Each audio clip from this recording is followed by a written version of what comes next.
Malo e tau ma'u ki he pongpong tusi te koe ni koe hau ai ni o Novema wa fe utaha. Koe taimi sene koe fitu pongpong ia ni o mau degrees taha fitu. Maha te maua o fitu ke ua fitu he ahoni. Ia koe a whakawhawhai ni sene maha be ki au fia.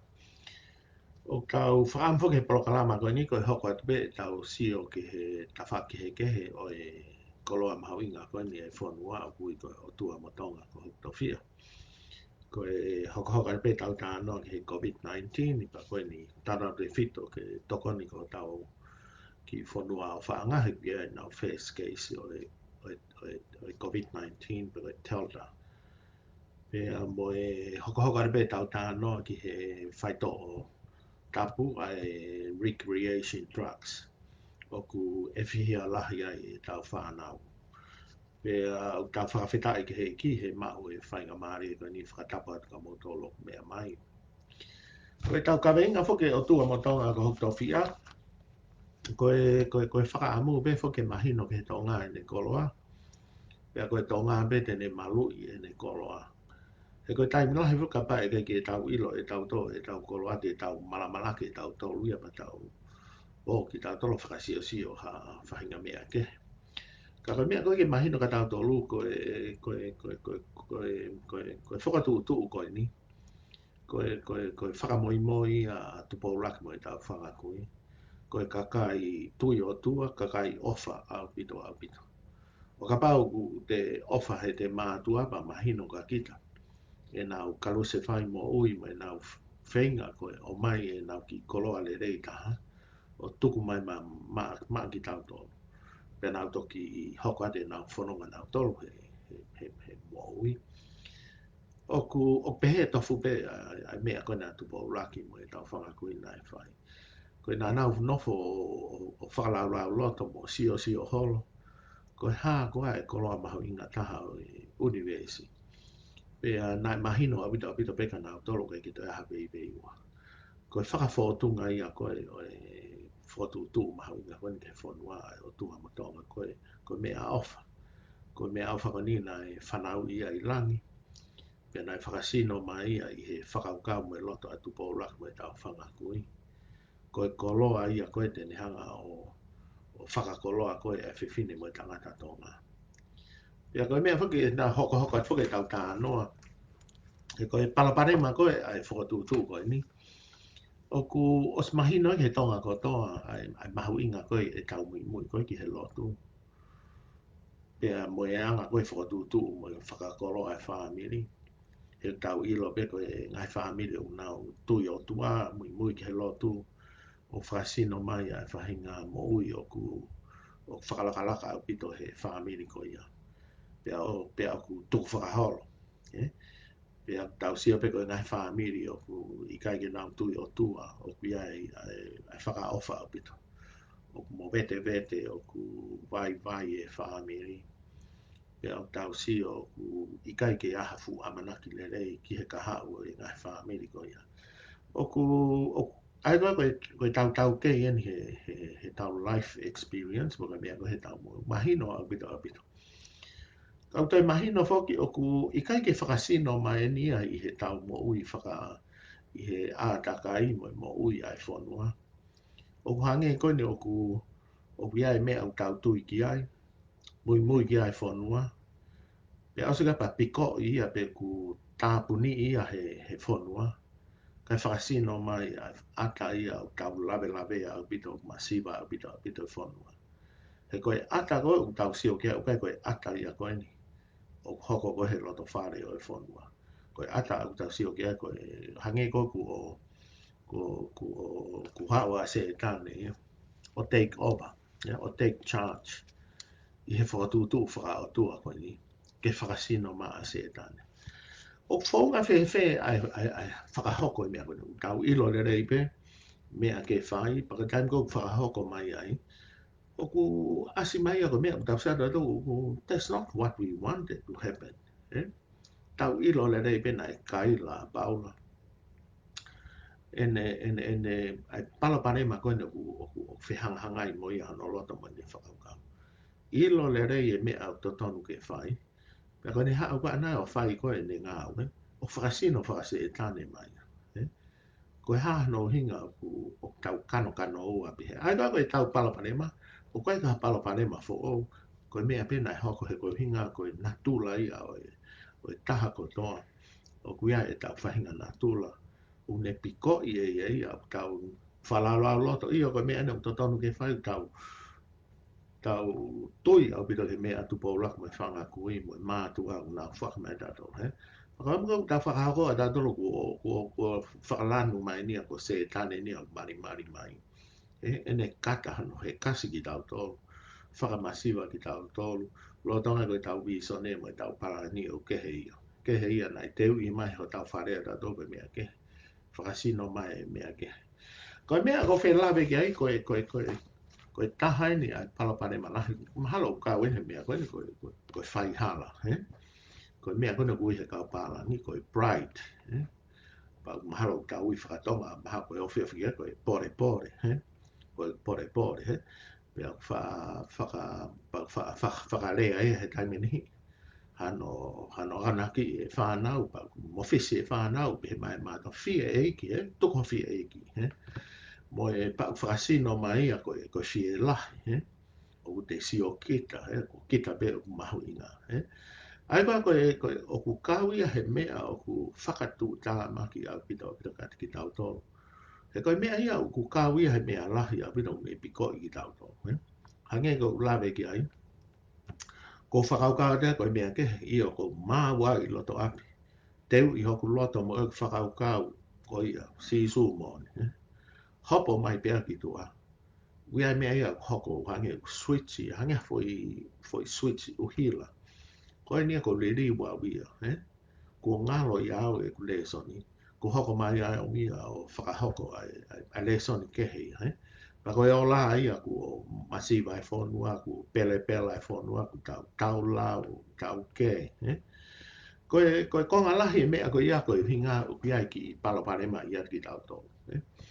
Koe paloparema koe ni o piai peho no hinga whakanatula. Koe tau mua ke tokoni ki tau tō. Tau whaalau foki he tau tupu hake, he tau whanau. O tau si o koe whanau koto au ki ai na ki personality, nau whainga urunga.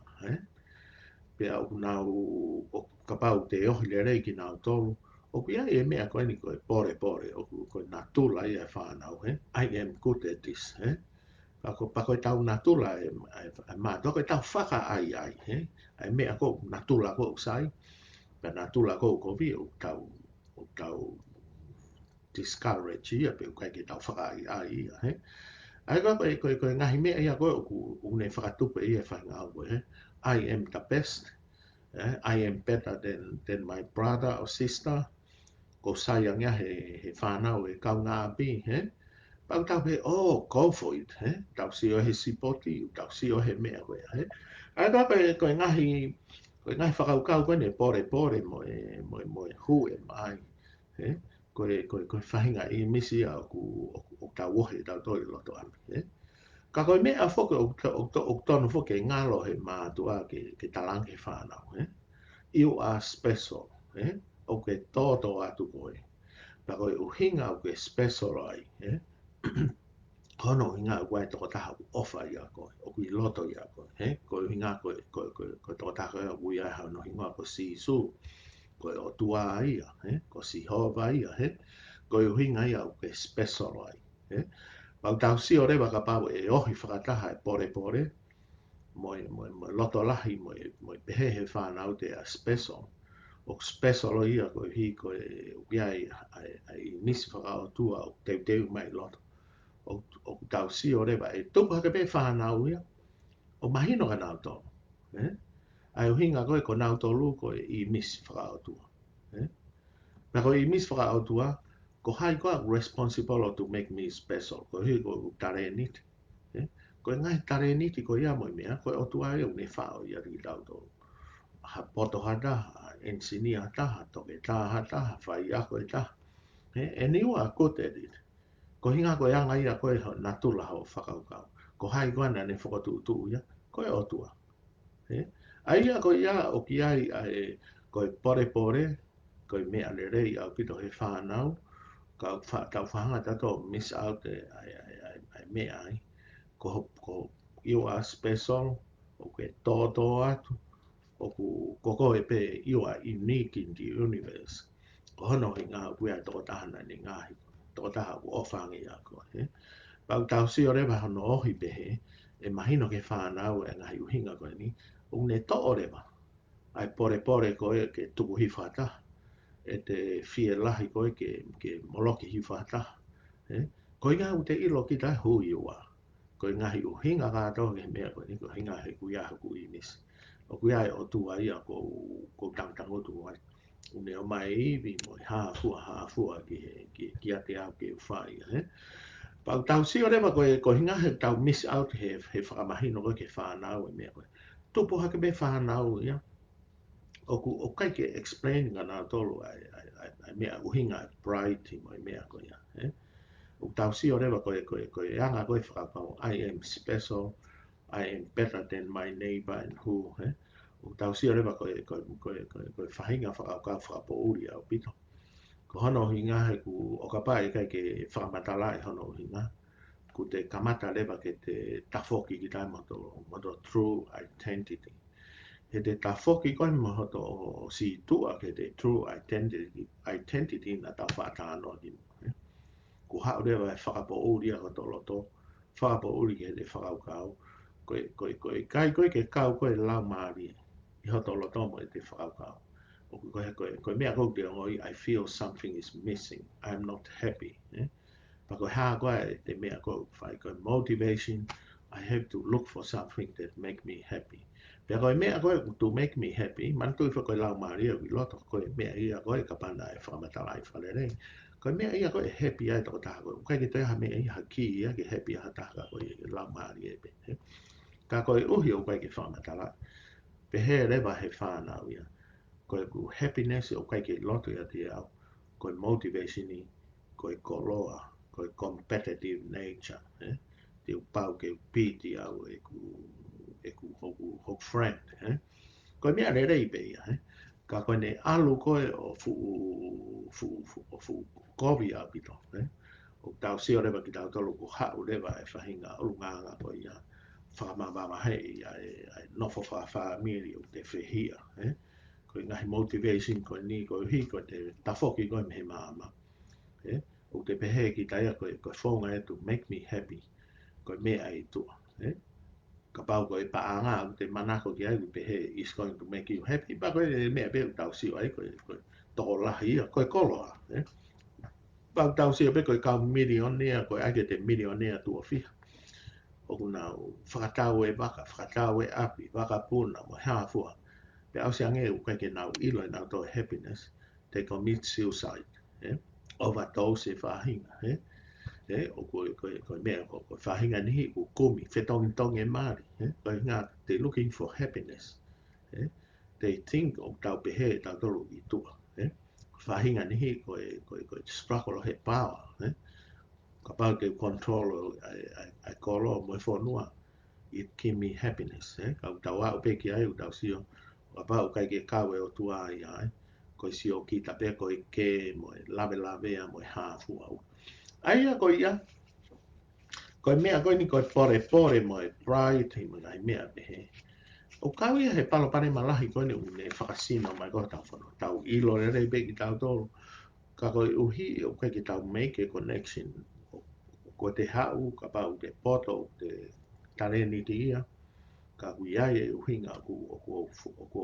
ma'u ai ngai whainga maari ko mahina peka kita ko maha mai u te ilo rewa ko ngahi mea ko ni o pere nges he kai ke malaki whata he kai ke u put down hata he kai ke u te ngā te tareni ti ko mo ui e whamiri mo ui e society ko te hopo mai ki he politiki te whakakoloa e Fonua o kai koe whakakoloa kita he koe hano hinga ko hinga te happy pe kita ia mo toko taha ngone o mahino ka kita o te toko ta kita ia mana tu i foko koe hange ko tau lawe ani koe whakatu'utu whakatu is a state of mind mo state ko ho loto ka pai tonu holoto ko mea koe nonga aupito whakaukau pe teke fia.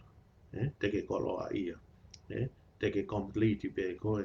Teke kakato pe koe. Teke koloa ia. Ukai ki taha mea teke Fiema'u. Aia koe te hau ko o whai koe te whatongia mo mea. Ko te hau bita tuangi atu e koloa wasi loto ia kita. Tau si o rewa e mo'ui e Fonua ia mo i kaunga api mo i taha koto. Ko hau koe tama koe o kupehe I am special, I am important because it's myself.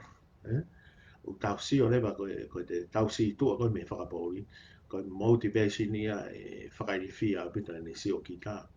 Te lawe pauke koe pa koe competition u pauke te malaki whataha ke te maalunga ke ai. Pasika pa te si o lalo ke he kakai koe au, te piti ki nāu tolu. Au tau si o te nofo pe o kila hata kila halo pe.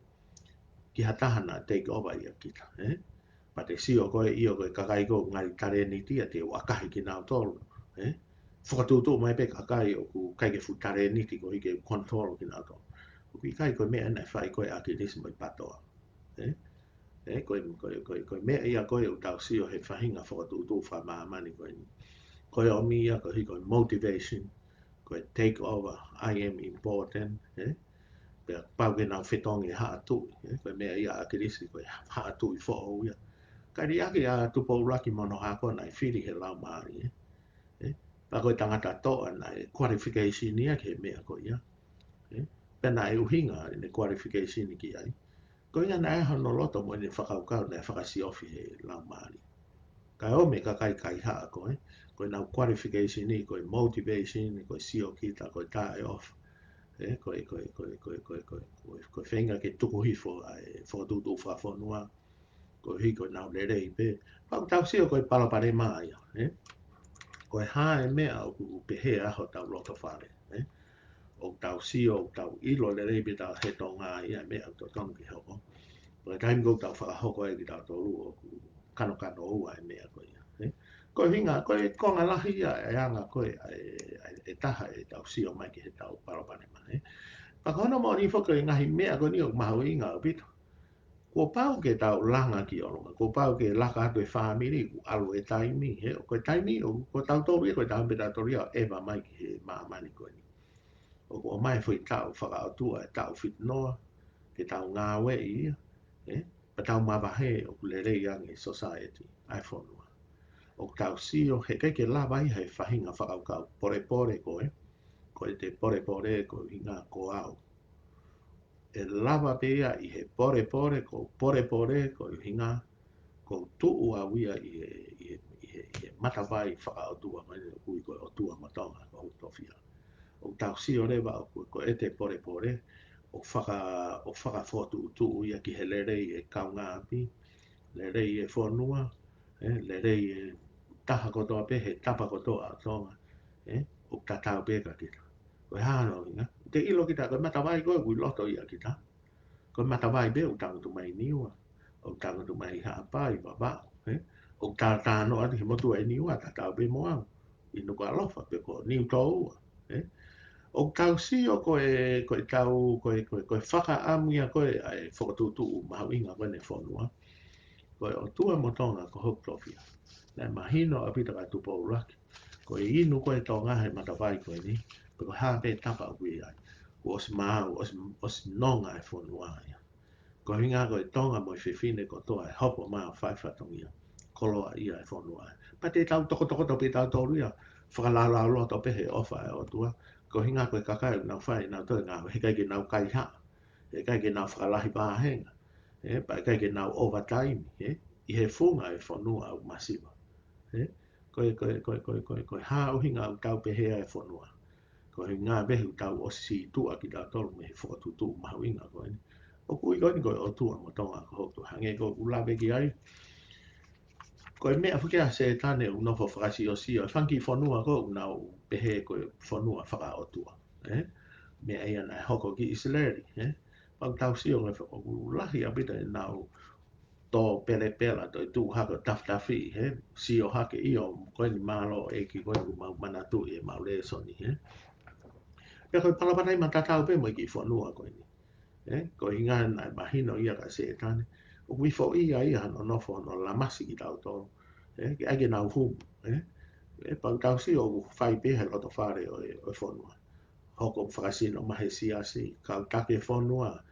Te sa ki tako e kakai nai tupu rei bea mo e whaamiri whakairi fia e nau lotu mangai mea pehe. Ka koe hāhono hinga. O tau ilo rei mea o tau ke whai. Ka tau hoko mai ki tau whakasino mai ai whakase e tānei. Ko no i ngā pe, ko ngalo e tau leso, tau ngalo e ki tau hu iwa. O tau ngalo e tau ko tau tolu e si, ko tau true identity ha tau mei mele mo mei mate. O tau kaila si su ke mo ui. Ka ko tau ilo pe e tau tolu i hai Tonga ko tau ka fuoloha no tanu. Ka koe tau whakaamu. Whakafoki mai a kai mo ui e Fonua. Ka tau whiri e Kakai to tonu ki o mo whakakoloa e Fonua. Ka koe koe on peo hoko ate kai e mo ui e Fonua. Kona mo ni ko tau whiri whare area tau tau hangi ha vicious cycle. Koe whakasino mai pe a Fonua very, very corrupted. Ai whakamasi wā mga mea pe. Koe whahinga ata ia e Fonua koe o corrupted aupito na masiva. Ko Tonga koe Fonua poto. Fonua ku lotu.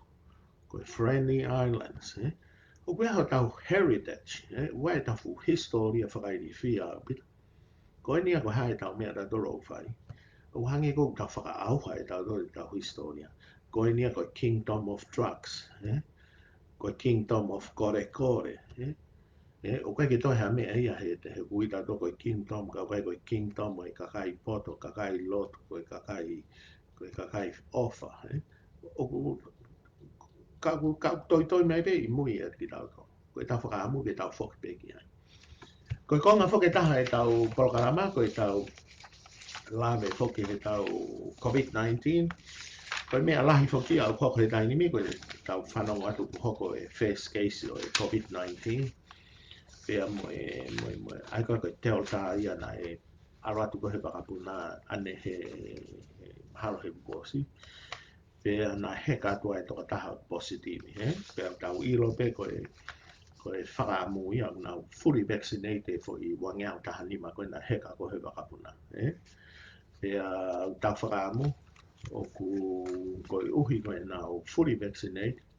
Tau sio rewa koe transmission rate i mo infectiousness o e telta e kai ke fu fakatu'utamaki. E koe he mau ilo e mau tolu koe ka pau huho e whamiri ka toa e tokolahi. O tau ilo i New South Wales ka owa he pesete paunoa. O tau sio ku holoki au pito i puke. Pak mau ilo ka pa e tokolahi ka kai huhu kohe loto whare koe whamiri. O ku reduce a transmission by 97% a delta. Ka pau tau ngau ake mask o reduce a transmission rate ki he 50%. Ai koe ngai mea mahino ka tau tolu. Ai koe tau pehe pe ka pa koe kau heka pakapuna koe niu nau si huhu ka atoa. Pa nau ngā ake mask o tau sio e whainga malie au pito pe ai mahaki ni hono tauhi. Ene toi mofele ati Tonga. Lolo Tonga ia o tau maheni au pito mātou mo i telta. O ku iai ne ulunganga na ia o teke fu mahino au pito ka mātou. O airborne o te mo Fonua he faitu'umama. Pea o ku ngahi whonga koe na mau whaangau ea ki hangen koe ni koe quarantine he hotele. Mo u basic hygiene, mo u whonga ko toa na mau ngā. They don't work i he delta. Ai u hinga koe tau koe mea whakawhiawhia, o whai he pore angai mea tōtong lockdown. Koe lockdown i koe he whai wike taha. Mahana e ka mata ne, kono mo ni o ki tō mui. Ka ku he kono mo ni o ki tō mui, nai tono ki lockdown he mahino peka nau tō. O ki ai teo tau heka mahe wakapuna. Ke lockdown he wawe taha. Pea koe no mahana e ka mata ne po, midnight. Ka koe lockdown koe ni e lere he whai wike. Pea koe whakaamu whoki ia koe o mai koe tau lockdown, koe ta ofia e whi alo ake Kakai. Pea kawai me Kakai koe ni koe i he airport, i mo Kakai koe ngau he security, ngau i hotel, e whikau aki mo kau mahaki koe ni. pe he tau tata awhi koe whi aula ke kakai. Tau si o rewa ka pau te ma'u e si e mu. Si aupito e te aulhoro whakamofere maha koe ia. Ai koe whakaamu ia. Koe lockdown, koe tau hangi ha tau whakatau taimi ia. Ke tau si o ko hai koe au puke. Mo hai fua o ko mofere ki ai. Pe koe hae ngahi whaamiri. He koe o whikau atu ben mo kakai ko wow whiko ni mo quarantine mo kau ngau he airport ko kau ngau e ko na ko kau health department he na fa puke foke kau ngau e whare mahaki a heni o ave e ki whare mahaka puke e kau mahaki ai ko utonu ke na tuku careful aupito he ko siemi a ko ni o ku ke he aupito very infectious aupito Leonga be o fully vaccinated kau kai ko hingai au kai ke te lava o transmit e siemu. O te maui dai siemu ka nofo to iu o ki ai receptor ai ko ACE. Maka whangi matapa ai a hu ai ko to sino. Ka ko he hu hi whakoi ko to sino ka pau te fully vaccinated. Was mari hake ngahi antibodies ia tamate e siemu. Ai ko e nofo pe siemu he ihu ko ne ka kai ko na fully vaccinated. Nau ki fofonu pe mafatua pe lere honau ihu. Nau kapau nau mask o tau si ore vai tauhi mofele at katake ai si mo ko ni ai ko o kapau nau fully vaccinated he ka ki nau fu puke lahi nau to te nau ki whela ngā ki pehe taime nihi ka ku mau ilo e pesete te au he ka ki nau mau hani mo ni a pokahame ka koe uhi koe te olta he ku lere koe mi fua motu ki talanoa i sa long way a ki he CM ko ni ko fa mo pe ta puni ka to manapa si o ata mo pasi ka rewa ka to fa ba pe o tuange ki na to i no alo o hu tata hu kono loki mo nai mea ko ia ai ka ko fa mo ia ta pun he ko e ava ko ha matapa ko CM ko ni te holo ia pa ko kakai ko he ve hala e ai fa hinga te na puke he delta ko mea ia was mahino aupito he ai ko mea ko na fa he preanga o tonu pe ia ko tau mua ke o maha time whiunga ke nau mana ma mo si o lere si of ko hai ia o kui whi ia e si e mutai nini i Tonga ai ko kau o mi kato o pau ke tau teski nau tolu kau security kau ngau he talanoa pa mahino foki ko hange ko ni Australia ko ngahi ho tere ko wha nofo ai kau quarantine o kuna fakamaama Vahevahe aupito peka pa waha kau Kakai i he hotere o toi nofo ai kau tau sata ki Tonga e palaparema aupito i tāno o weke te ilo ki taha ki fakamaama he i whewhe ai koe kono moni pe pau ke take out kato e Kakai au nofo ai koe kau Kakai pe koe ni koe toko wangea taha nima pe koe ni o whoke ki Tonga ko hike malu'i ki nau tolu mo malu'i koe tau mua ke ua mofele mai ki tu pa koe kau security ka ato au tonu ke tau tesi whakahatolu koe koe mea mawhai he ni koe hawinga ua hatolu ai koe no hinga koe tell ta usually koe u covid ke heu wha te kia na ha ni ma haono ka koe tell ta ia wha ospea hatolu ia kuna au show up ai koe mahawinga bito ke ahot every 3 days ia au tonu ke tesi ka ato e kau kakai ka ato au ngau e hotere ngau e wāwhi mai kakai koe na koe o isolation kau e kau polisi o involve mai hai mea pe o toi mahino fo koe o kakai ko ku ngau e security kau na to he kakai na whakamofere mahaki o tonu koe kau security te he hotere o tapu apito ke nau te ona to security ha feituke fo i kau whataha pe he hotere o nofo pe ai pa ua alu e ka feituke hange koe ni ko nau ngahi whaamiri o mahawinga bito koe e whahinga he taimi koe na toa e to mahaki he ni ko e kau ngā koe whare mahaki mo e wheituku o ia covid-19 o te he pure anga e wheituku e nā nofo ai e kau ngā o e koe ia ka rewa ke mahino nā hao a pito pato whakafoki nā toko nā takaha api e o ka pau nā mau e he security ia si e mu he ne ngā o e hotel hao ia ape kono maari mo e whanau i api whanau koe a kua ia ki he api ako o lere holo i market o lere holo i whare koloa o tau sio tau toria e mofele Vahevahe aupito I te o tāi. Ai koe ngai mea ia o tonu ke whakaukau ki ai health department mo e pureanga. Koe siam koe ni o ku kehe ia. Kehe aupito I me covid-19 a tau kamata aki. Very infectious o te he ia. Pahange koe ni koe ho te re ia ka lue hakataha I hala. E lava me ia o get infected. Ai mahu'inga koe kakai ko lue taka I holo. Mahu'inga ke nā maa ke mask. Koe mask o ni hanga tauhi ai travel koe ni ai simu. Ai ngā koe mask. Ai ku tau ilo koe pa siem fo koe ni. Mahu'inga bita mandu fo koe taimi ko hoko ha tō mahaki. O tau tare o tau fofonu pa tau behepe koe flu. Pa tau behepe taimi ni koe hay fever. Koe allergy. Pa koe ngahi mea koe ia. Pa tau behepe ki tato I o saipe. Ka koe uhi koe a takai behe fo koe mahu'inga.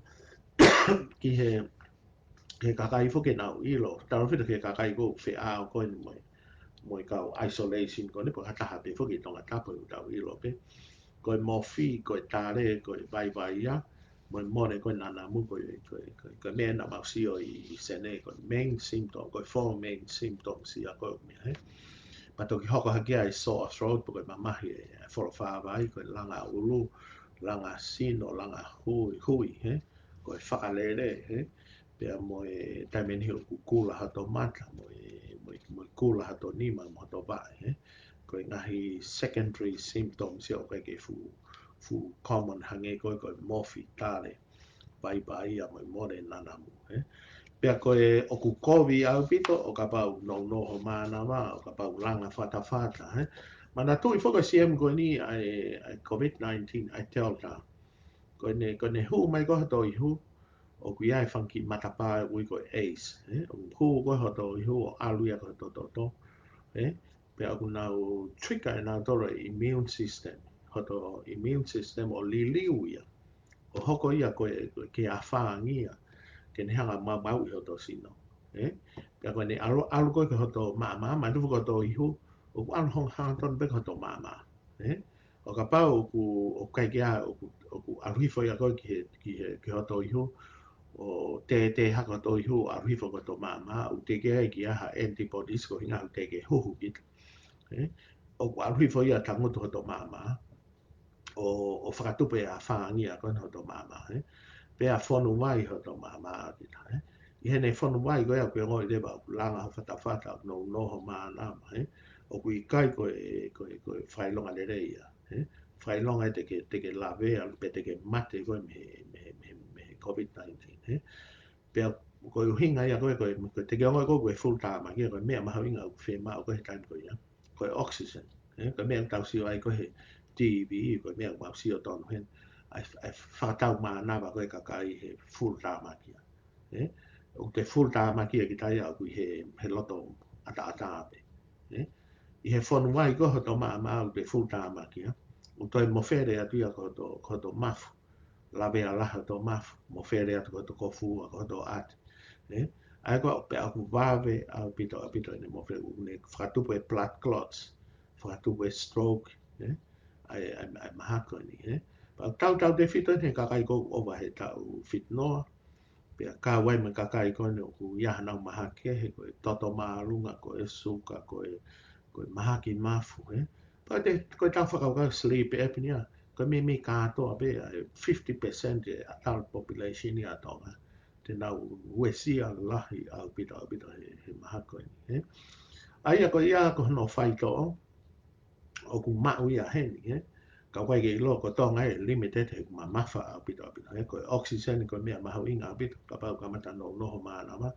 Pa kui ai mo antivirus e aanga pe he raki aho tolu. Ka tau ilo ko one course of antivirus o hiwangi au ke valngi au ke foi kosi e taha I he wike taha. Pa e aanga pe he raki aho ua pe aho tolu ko e te fuafua ilo ko te puke. Pea kui ai mo mea kui ko monoclonal antibodies. Ko paro mare mai mea koe au huhu ia ka kita. O toi mafa mo ia mahalo lau afe tahafe ia pe hake kosi. E ao ngai he Kakai ko ni ko tau ilo ki ai na palapare malahi au pito hangi na suka pe mafu. Ko ngawe ake antivirus mo monoclonal antibodies. o na hanga leba block ai whanawhanau koe ni ai sie mui I ho tau loto sino. O tau ilo hoki he koe a whaangi a koe ni o immune system, whikau aki koe ni mo e liriu koe no whai koe he covid-19 ko tau immune system I, o tupa koe ni a whaangi a koe mea koe maunga aki koe dexamethasone, koe steroid ia. Ai koe mea koe ato koe ia, ko osi mau aupito u whai mahaki I sene, mo nau o routine I pe ia he. But wai mo hange koe life support, he wai pe kakai au now become unconscious aupito pe he Vahevahe koe ai mofele mahako ni ka pau te mau.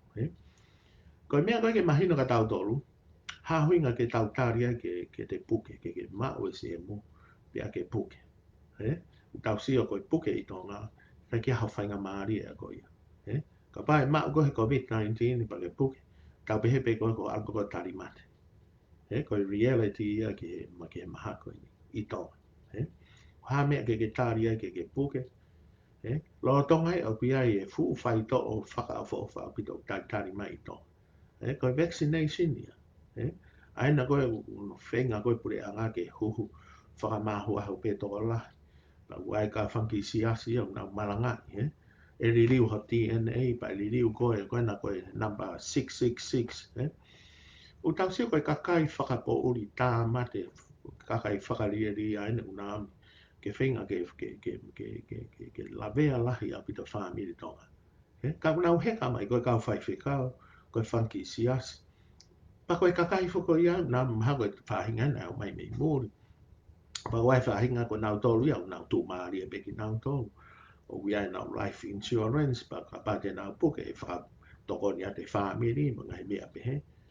Ka koe toko lahe kakai tonga, ue ki tau maa tau tolu, u benefit ko ia. Koe tau si tang do pe I api, ue ki hata hae toko ni mga tau tolu. Te tau mate ki tau tolu. Ai mahu'inga koe, o te mo whanongo ki he loi ko ia. Koe kākā lahi koe mau pau loto. No foko whakaukau le rei ka koe na ku tau ate mahaki. Ko no mo ni koe, it's only a first case. O ngari o ngari whainga maari e pe. Ka e pau ke arate ai delta ia whether you like it or not. Ka pau puna waka puna, ka pau tau ata hapaka mei muri. E heka duai ai delta ia. Ai ia koe whainga maari eni ke Fonua ke huhu he vawe taha. O koe ke peha choice ia. Koe mea mausio ai, maus whetau lak madomo I palapare mako ni sene. Koe hu, koe vaccination rate, koe mea mahu'inga taha ia. Koe ni kumawa umatolu he nai kamata mai nai lahi e puke he ni sene. Kamata ke lahi moi mate. Pa ko stress I aupito e kau intensive care moi kakai koe na he ngawe whai mahaki koe lahi koe puke. Fonua emergency, toi fonu moi u intensive care. I he kakai koe puke lahi me covid-19. Taro fito he delta. Ka ko ase ria ni u mau e u faito mo mea ko ya hao e whahinga u kai ke hao ka to la he tau kakai si malolo ko to ko pesete hi pano e kakai kon nai whare mahaki mo mate me mahako ni pesete hi pano ko kakai u kai ke vaccinate ai ko u mahino a pita ko vaccination ko mea mahu ha mea ke tau taria ke tau puke whakaukau le rei ko haunga ke taria ke full talanoa pa ke toki kaila I o tomu e vaccination ia. Ko aanga vaccination I ki mua pa toki mau koe pa ke toki whetau raki mo delta. I hono vaccination koe, o ku malu'i hosi no, pesete te au. E kai ke puke koe pneumonia koe na tau tānoa, pesete te au. Ka kai ko fully vaccinate, u teke mausio hataha ku pneumonia. Pe fakatu'utamaki nau tō nau mate me. Una wha mate ka kai au vaccinate, fully vaccinate. Ka koe uhinga ia fu ai vai nau mafu pe nau mahaki kehe pe ina nau laki ma. Ka koe mea e mahino ka mana tolu 100% o kai ke mate rai me pneumonia. O kune taofi hange kon koe AstraZeneca, une taofi ai symptoms, ki he up to 86-87%. Ai kono uhinga, ka pate ke huhu fully vaccinated AstraZeneca koe huhu ia koe mo ngāki I tonga. Koe toko lahi he ke now feel na to anything. Pesete val fit val on te are okay, nothing wrong with that. Koe ki pesete si pe tau pe he hongo full tupu. E ki lere ho nau I hu whia langa ki o hange kou na puke ha ki fulu. Kakai ke nau lava ke nau tolo mate me covid-19 pe ko Delta ko ni a strain o ku alat ko ki Tonga. Ai ko vaccination o tau si o ko ne ngawe o ku le liu ki taia ke te nofo whakataha pe mo Delta. Ko ha ko Delta ai a hu atu ia ko e whakasio atu e kai ki sa ia ko. Ko hinga hakbi lo ia ko ko ia fakatu'utamaki ki he Delta. E nofo ia whakasio e tama koe na koe o kai koe ke teke huhu. Ai koe koe taimi koe e tō atu ai mahaki. Kai ke aha Tonga ia te ke lere ko tohi haki motu. E whakasio koe he Delta. Koe whakasio koe he Delta koe huhu whakamālohi. Pa koe huhu whakamālohi kai te ke mate ai. Huhu koe ne o whai koe ne kore atu he health department ke hao huhu. Pa ke ato tanguti lere i pe o kai ke puke ke mo i lere. O se huhu ke hu mai ki toa o ke kemou i lere i pe. O ku taime ni o ke whelanga ki whelanga ki ma mahino'i ma pa Vahevahe i taime ni o ku unau ngoi nau tō unau ki puke. Toko si i aupito. Koe toko lahi o unau sai pe ki nau tō. O ku iai mo i mea gui koe blood clots. Koe toko wha, toko ono ki he foi huhu e miliona. We don't expect to see that i Tonga ia. Ko tau population a tau tau takilu pe. E tau population. O te kea ko ma huhu e ni koe ne u vaccine i Australia. O te ke mausio mato ha allergy affect. Paka tani me o ma huhu noa ia pe ki mauto. Ka koe i he taini mi koe inga koe ma whenga koe ke mawe koe malu'i e kakai o ma ngā ke whaisa. Ka koe Tonga whoki koe hika i tau tūna whaka ekonomika. Koe whaisa ki he whanau tau taua. Ki he taini mi ke tau tawalu. Ki he kaureka iki. Ka ko Australia koe whaisa tau taua o ka whahinga tau pe. Ta AstraZeneca ka whahinga tau pe o he tau tawalu. Ka mau ilo o ngawe kia ki he whanau ako i ngai Fonua lahi o safe pe i Europe. O ngā ke Asia o kai kia hapalapari mai AstraZeneca ia. Ai ia koe mea koe ke mahino ka tau tolo o kai ke toi aha vei ua koe vaccination koe mea mahu'inga taha ia. Pau tonu fo ke creative ia vaccination a Tonga. Koe AstraZeneca he mau ngā ke hine no whakapapapi koe huhe kakai. Osme fo wike wha hoani. Pa ua me toi ngāwe ke whakafoki maha vaccine. Kakai koku osi me mahina e ono e nau huhu. Toi hoani ki nau tō koe booster dose. Mana tui fo ko Australia o makamata. Ai booster dose tai nimi. Pa ku ngari koe aha walu ia o nove mani. Ai mahina ni.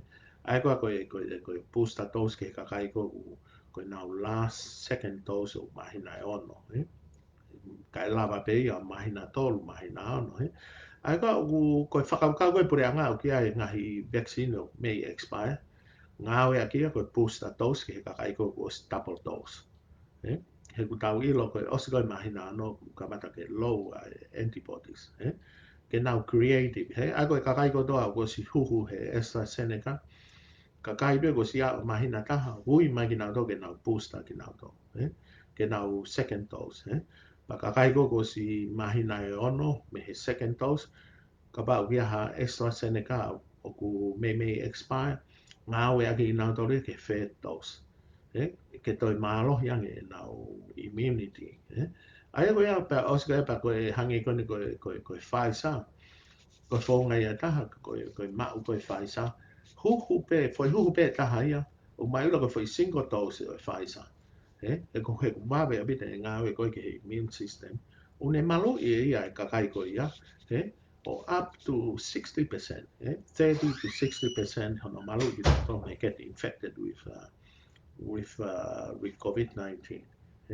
Ai koe tau mua, koe huhu ai tokolahi i he wawe taha. Koe hangen koe tau wheturi he kulere foke ai Delta ia. O kulere mua ia he taimla. Koe lockdown koe whengai ke mamari e ke uhi ke tau tātāna ke tau iwi ke tau lere i mua ai. Koe Delta au ve e oma au. Koe whonga pe te tau lava lere oma i koe vaccinate ka atoa e Fonua he oma ta. Pau tau si o, koe ka mea for always. Koe mea iau whai koe fisi. Ma tau si o ke how successful Fiji's. Koe hinga koe nau PCD a nau tō ku ova hake ia mahalo he ke fiha ko io 87.8% fully vaccinated. A fisi pag tau si o na kamata na whakawāwai matapāia. Ko Tonga o kai ke whaingata ano huhu e tau wā wina doke 80%, 90%. E ko hinga hau concentrate pe population ia e Tonga tau. Pea o te lere me a lere pe o lau miniti pe o te tau ki ni tō o te tau ki hiv. Tau si o he kai ke whaingata rich vaccination a Tonga tapu ia fo wike pe taha wike ua. O tonu ke ko 5 dosi ke 100%. Ko aim e vaccination ko 100%. Ke malu'i e Fonua ko hange ko lawe ke ko tau tari ko ke tau puke. Fu fakatu'utamaki pa ko ke ma'u he whare mahaki a faito'o mo malu'i ko na Kakai ko puke lahi. Ko ma'a taha pe ni ko vaccination. Pa lava pe ia he lau wike pe was fully vaccinated a Tonga ia. Hoko atu ki baba ka pai ni ua. Whaki motu ko o wiki aupito o ton ke huhu kātoa ki nau tolu. He koe feitu ko toa alu ki habaka. Alu ki habaka puna. Ko pau ke heka ai teo tāi. Ilo le rei ia New Zealand. O nau whainga ke tauhi e teo tā. Pa koe nau amanaki pe koe vaccination. Pa koe mea bea o tau sio koe maamani. Ka koe lau atu pe whoke puke moe mea ke ilo he Kakai. Koe reality e maha koe ni. O ko ospuke ai ua miliona whawhi. Uange au whawhi miliona. Koe mate ku over 5 miliona. Koe mate koe hoa ua whai maamani ku 3 kilo, 3 afe uange au 3 hiva. Mate koe foi hoa pe ua wha. Ai koe oku fakatu'utamaki aupito ai covid-19. Tātana whito ke teo tā koe nau heka atu ki Tonga. Ko Amerika au ke lahe pe puke mai mate koe whaono miliona walu kilo ai puke. Pea mate ai 5 kilo no mano no afe. Wai nau ni ke se whaange au whaabalu holo aupito mai mate taha tolu. Intia au whika ua koe 3 miliona ai puke. Mate 2 kilo ni mamano walu afe. O puku ia nau ni ke se owa mo ki nau tolu he tolu afe. Ka ho intia fukia ko Fonua fu tō lahe Kakai lahe masiva. O kai ke fu tui mātoro ke whika koe ni. Ko Brazil o whika tolu koe wataha po malu miliona ai puke mate ono kilo. Pitani au whika wha koe puke ai hiva miliona. Pea mate ai taha kilo wha mano. Ko Lucia ku covid-19 mahaki ko ku 1.5 miliona ai puke. Pea mate ua kilo tonu mano hiva afi. Ko mate hoa ua wha koe taha afi te au ni menima. Whika lahi au pita. Ko Australia au sai au pita Australia au holo au pita. Ko mātoro koe whika hewe lahi taha puke maamani koe taha kilo whitu mano o afi talanoa. Mate taha afi whitu ngia whaatolu. O wae fo new case taha afi ono ngia taha. Mate toko walu. But most of the cases I pikatoria koe taha afi whaange au whita. Mate toko wha. New South Wales koe te au tolu nima. Holo au pita mate toko wha. Ko ACT toko nima. Ai koe huhu I New South Wales ma oba mātoro he fully vaccinated pe sete walu whitu point walu. Pau tau si he oba koe he walu noa holo au pito ai puke. Ai koe tākete a tonga ke lere oma au pito. Koe whonga bete lere mu ai he teota. Koe huhu e Fonua ke oba he pe sete walu noa. Pa tau si rewa kamata rewa ke tu ma'u e mahaki. Pa kamata ke holo. Ai koe New South Wales koe sai taha tanim ko ACT nao se oba nato he 90%. Ko Victoria nao se hite 80% pa nao tawa taina. Pa whakatoa Australia koe 77.5% fully vaccinated. Ko si aina koe whikateau taha tolu ko hiba mano fitu afe mo ngā whaatolu mate whaafe no ngā toluan. Wan au ni keise hiba ua fisi o kusai au pita fisi ko ni mamano o afe te awa noa. Mate ono ngea o fitu wha, wai niu keise wha fitu, mai mate toko hongo fulu, nana o puke he COVID-19, ka pege whakapapau I peko mate me ai peko mahaki. Ko fisi o pesete val fit point val fully vaccinated, toto ato abita fisi. A ko fisi o ko e mea kona e whai e fisi, ko mea ke whakatata e Tonga. E ko hinga me tatau e tau health system, o tau sio ko mea hina e whai ko he pureanga, ko e huhu he wawe taha.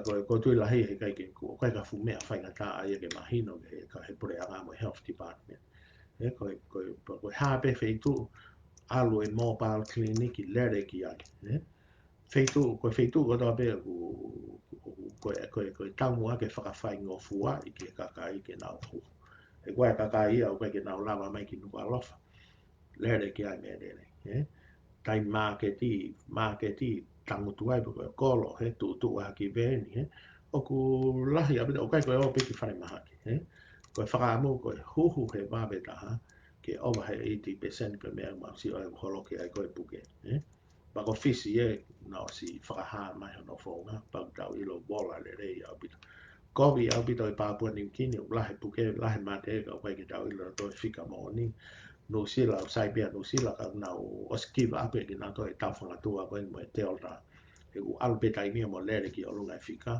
ko e no sila ko ono afe ni mangi au hiwa wha e puke mate ua walu ua na mi ke se te au ono ono pia ko e mea whawhiawhia peki fisi kuna o si fully vaccinated ko pe sete fitu nima pero e toko 12.5 miliona e Kakai ko au sai au pita no sila ka tuai au pita ke i hao pe ha moa Solomone o na ia e covid-19 ka na free ki na to ko Tonga fo ke foi ke se ta o tau ke tu tai ri ki ai ko ke te ha be u ko vaccination ko ke te ha pe ko Kakai ko na ku na be u mahu'inga pito ke whakamatala i lelei ka na to ai uhinga mahu'inga ko ke huhu ki na to pea ko konga whaketaha e tau polokalama ko e talanoa ki he drugs e whai to o kona tapu ai koe na tau lame mai ki ai mahino aupito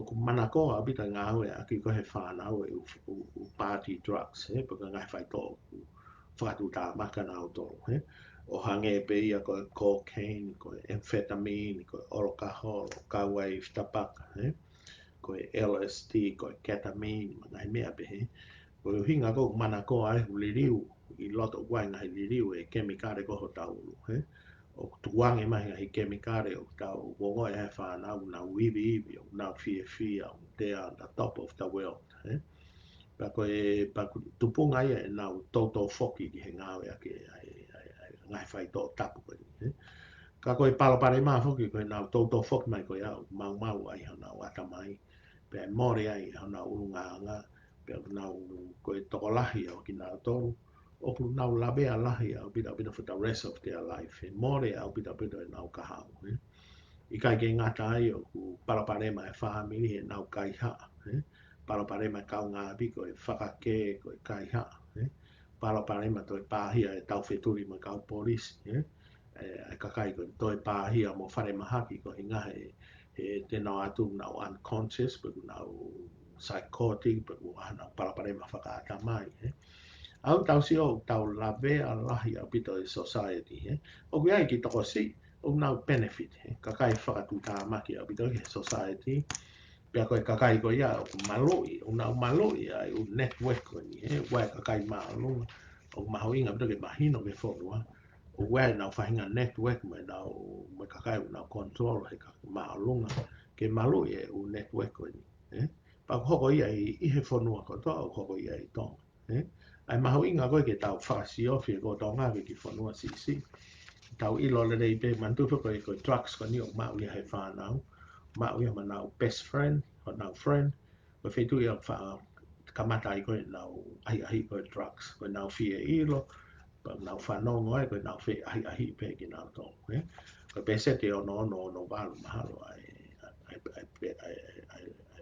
pesete e whanau ko nau try ko first try ko nau friend i kai ke ngata e o wai e kau tila o nau vilo mai he time ko toa ko no supply ki nau tō pa ku ilo ko toa be o te ai mai ape tila o whao ki ai whanau o tonu ke siofia pa tau ilo o ai ngai whetu ko alunga he whanau o night club o ilo ko toa be he whanau ko ilo e kau mahaki hen ko o mau me wheho ko ke ni o ko ki papu ko ni he taun tau o tau ilo ko toa be e whetu ma o e drugs Au tauhi lo foke o i Tonga o ia fakamaama. Ko hi ko Tonga mo o motu.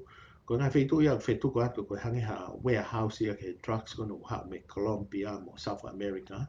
Ko i tau mua ko ha ki Australia mo New Zealand. Ai ko Tonga ko ha moa mo Fiji mo whangi o motu. Ko o ma stock pile e trucks. Pa tok distribute mai ki Australia ha whainga maari. Nā i lofo ki taitea ngā Australia mo New Zealand. Ko weak link ai Pasifiki. Ko hinga ki corrupted e tau kau polisi. O na whaingofu no whakatau ki nāu tolu. Ko tau custom workers o ki yanga ngau a ko li atu peha tahawhi ko ngalo e nāu whatongia. O hoko ia he airport, o hoko he i uafu. Na ku wha he mai mo u trucks ko kau police kau sorti a ko navy o na wha pick up ko kau fishermen. Au tau ilo wia ngai whaitu. E lava o tawhi mea e ai trucks ko ni. Ngai trucks ko o ku atu ko ki whare polisi wha more e mea ki tila e kau polisi ia. Pa ku wha oska pa mao ate kau tila o kua kau fakamaama ia o ki tuang e mai ki nau tolu. Ai koe au ki ai network o ku lere he Fonua. Pa koe ki Fonua sisi o tau ilo lere i pe. O kua ai foke ai komeni e toketa mahalo koe launga mai ko hako luani kaula kai la o whekau aki mo e hopo i Tonga ki he kau ulu i wheke.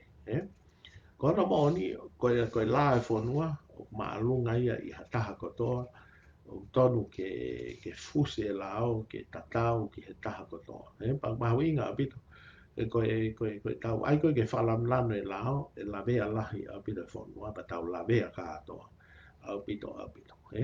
Koe kakai kou tau ilo le rei he maatunga maalunga o tonu ke whaha mea ki ai. He kohi ngahe koe ngahi mōtoro ia o sio hake kakai. Ha o hinga o piko e lao. O wau ia ke tunga pau ke maalunga. Piko e lao ia. Ka pau ki motoa masiwa kita. Osi koe au li i mai e tautea lahi au pito. Koe trucks koe ko Fiema'u ke talanoa ki ai kui koe amyl nitrates, koe poppers. Koe poppers o ku whaama'u ia he deodorant. Ngahi spray whanam lere. Pea o ku ui ia koe video head cleaner, koe leather cleaner. Ai amyl nitrate. O ngā au e au ne relax kita. Pa au ne potentiate. A sexual experience. I amyl nitrate koe poppers. Ai koe au koe ngahi mea koe ia. O ku ki mau ngata ai amyl nitrate ka koe uhinga lahi au whangau ia kia he whanau ia. Ai ngahi perfume mo i deodorant. Koe hinga koe amyl nitrate o kui ai. Ka koe mea ia kui koe poppers. O ngau e lahi a kia i Australia. Aku iai benga i whaitu o ku kai ke tala mai po ngā ku li kolo ka ku alau pe ia ko hinga ko hange beha o ki o whakatau hange ko ni ko morini o ku li kolo ai olka halo ka whakaranga tai tau. O me tunga pe he amyl nitrates poppers. Pa guai whoki mo truck se taha ko hapa. O ku lahi au pito hono ngā o aki koe whanau koe hako GHB, koe gamma hydroxy butyrate. Koe GHB o kono hingoa e taha koe liquid ecstasy, koe fantasy, pe koe grievous bodily harm. Koe mea koe ni o hange hafoi akau, koe te inu, pe aku ne kose hange ko te hallucinate. Aku o ne whakatupa ia hange ko te outgoing, o te relax, pe aku ne improve social interaction, pe mo sexual inhibition, ai whainga mea pe. Pe au whaangau ia ki au tatau ia mo ketamine ki he party drugs, ai mea ko ni, au whaangau ia ki au nahanga ko he kakai tangata ni o spike ai inu koe kakai whiwhine. Ai mea koe mea ia o koe ni koe nau ngā ke koe ketamine pokoi GHB koi gamma hydroxybutyrate ai mea mai ai koi ngo koi mea yu whanga koi party drugs pau tau i le re yu whanga ki he mata he kakai tangata ni tau whino ke o ki he papu pe koi night clubs o kuna hanga spike e inu kone kakai whiwhine ko hinga ke na kumwhainga maali he ko ngai mea fakatu'utamaki ko i ri kolo aupito ngai mea mai ai ko ha e mea whakaamu ke hoko ko tau educate tau whanau hange ko inu ko o ko ke he night club ke na oha he group ke na look out for each other pa ko te inu o kapuia ke tu'u ka te tuku te inu ka te alu ki ha feitu pa te whoki mai ko inu ko ia ke o te inu e kita hua ia pa te o maha te inu fo pe au sai ko inu ko me kapa au safe yang he mo te whakasio ko te kapa ko ia wha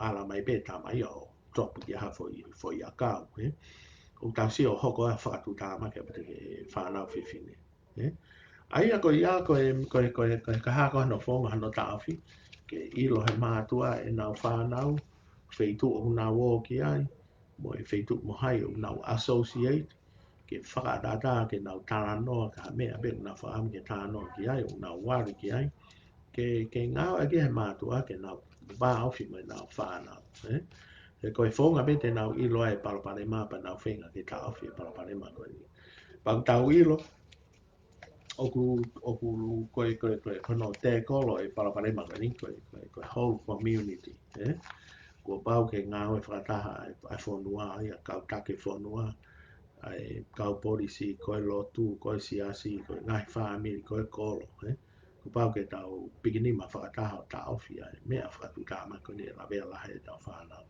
pa koe ni tau amai ke ose tau polokalama koe whakamanatu at be koe Otua mo Tonga ko hoku tofi'a o viai e palapalema he tau fotutu Fonua ko no hinga koe mea koe ni tau koe pride koe fielahi koe te pehepe kita koe center of the universe ka tau whaangalo foki ko hinga be ko mahu'inga ai ko hinga koe ofa e Otua ko hinga koe true identity ko te toi whakapipiki a pe why I am special ko mahino rewa ka kita e kai ke to'o ai fielahi mo e whahinga whakaukau koe na lau ki a paula ai whakaamu ko a paula ke o mai e Fiema'u e aupito kono sino ko hinga he fielahi ai pia Vahevahe pe hopo mai rewa no Natula whakasetanea na whakasino mai ko mea ia ngari o hoko tau Fonua i lo le rei pe Tonga e tau visone mo e tau mua ko ia o mai pe kono whakahoko ko e tau whatongia ko e tamakehe ni au hopo hake o whakasino mai o ku mau la vea lahe Fonua o whakaofa e Fonua ko e whakasetane ai ko e tau whakamu whakafoki mai ai Otua mo Tonga ko hau tofi'a kai mo oi e Fonua os mahina pe ke Tonga o ke toi vei o ke Tonga ko e kolo ai au pasi mai tau whangakui o i e loto whare Fonua pea o a ngalo ke o vaccinate ko mea mahu'inga tā peo ho tau ki motu ofaanga o koe ke toi aha toi whakaapu mea ha toi uhinga ke he ia ke tuku ai o vaccinate pea mo e mātua to look out for their kids ke mo tātā no ke tā ofi mai mea fakatu'utamaki ni ke party drugs o whatka mo tolu ka tau ke hoka te taimi ka tau a pong pongi mālo